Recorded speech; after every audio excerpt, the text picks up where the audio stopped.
आप कल्पना करें, रामचरितमानस से प्रभावित होकर अकबर ने रामायण को उर्दू में लिखवाया। यही नहीं, नर्तकियों के कोठे पे भी इतना रामचरितमानस। यही नहीं, रामचरितमानस से प्रभावित होकर अकबर ने एक नए दीन इलाही धर्म अपनाया। बहुत कम लोगों को ये पता होगा कि अकबर अपने माता जी के मृत्यु के पश्चात हिंदू धर्म से दाह संस्कार कराए और छौर क्रिया तक कराया था, बाल तक उन्होंने मुड़वाया। ये अलग बात है कि दीन इलाही उन्होंने जो धर्म बनाया वो अकबर तक ही था, उसके बाद वो बहुत अधिक प्रचारित और प्रसारित नहीं हो सका। लेकिन अगर हम 16वीं शताब्दी की रामचरितमानस है, स्पष्ट लिखा गया है कि रामचरितमानस की, रामायण की रचना कब है। अगर 16 की भी चर्चा किया जाए तो 16 और 4 400 वर्ष, और 21वीं है ये। उस समय की जो भविष्यवाणियां हैं आज धरातल पे सत्य दिखाई दे रही है, और सत्य नहीं दिखाई दे रहा है। ये आश्चर्यचकित है, और दुख इस बात का है कि यह सब कुछ जानकर भी हम लोग पुनः उसी आधार और उसी गलतियों को दोहरा रहे हैं। ये विडंबना है। कह रहे हैं कि कलिकाल विहाल किए मनुजा, नहीं मानत क्यों अनुजा तनुजा।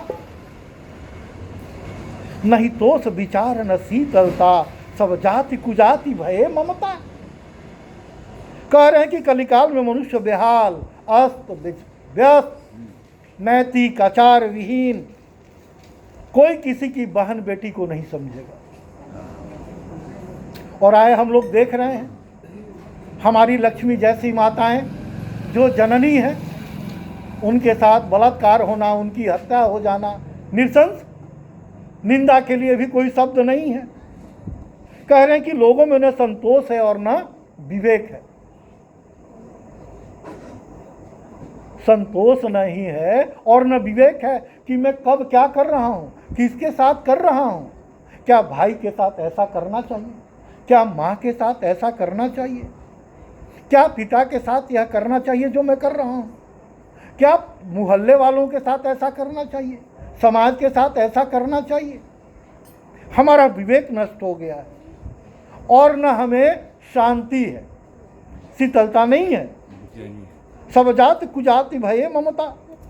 कह रहे हैं जात कुजात सब लोग, वह दिन आ जाएगा कि घरों में सिमट जाएंगे, प्राण की दुहाई मांगेंगे कि हे प्रभु किसी तरह हमारा प्राण बच जाए।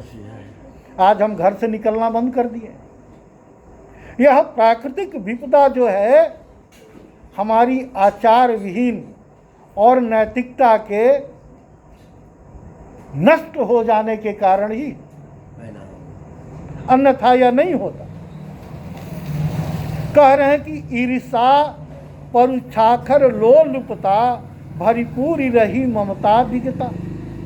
सब लोग वियोग विशोक हुए, वर्णाश्रम धर्म आचार गए।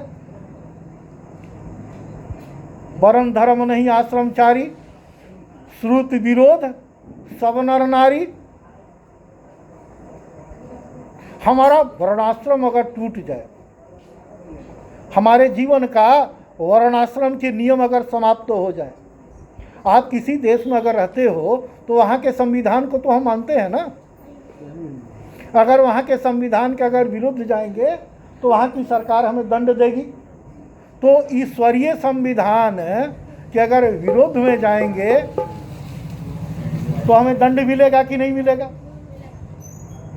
अगर हम जल का गलत प्रयोग करें, जल का बेवजह नुकसान करें, हवा का बेवजह हम प्रदूषित करें, अपने भूमि को बहुत अधिक उसका दोहन करें, केमिकल डालकर, खाद डाल करके, नाना तरीके से, तो जब वायु, जल, हमारी धरती, अगर यह सब अगर इनके साथ अगर हम ममता के साथ न्यायपूर्वक अगर इनके साथ अगर हम निर्णय नहीं ले, अगर नहीं दे, तो संभवतः वो हमें दंड देगा। अगर वह दंड देगा तो किसी न्यायालय और किसी थाने में बचने की उम्मीद। तो इस तरह कलिकाल विहाल किए मनुजा, नहीं मानत क्यों अनुजा तनुजा, नहीं तोष विचार न शीतलता, सब जाति कुजाति भये मगता। सारा वर्णाश्रम सारी नियम हमारी उसके परखच्चे उड़ गए, वो समाप्त हो गए। पुनः हमें मजबूत करना होगा समाज को, एक दूसरे के प्रति अगाध श्रद्धा भक्ति और प्रेम को बढ़ाना होगा। इन्हीं शब्दों के साथ कथा को विराम देते हुए बोले वृंदावन बिहारी लाल की।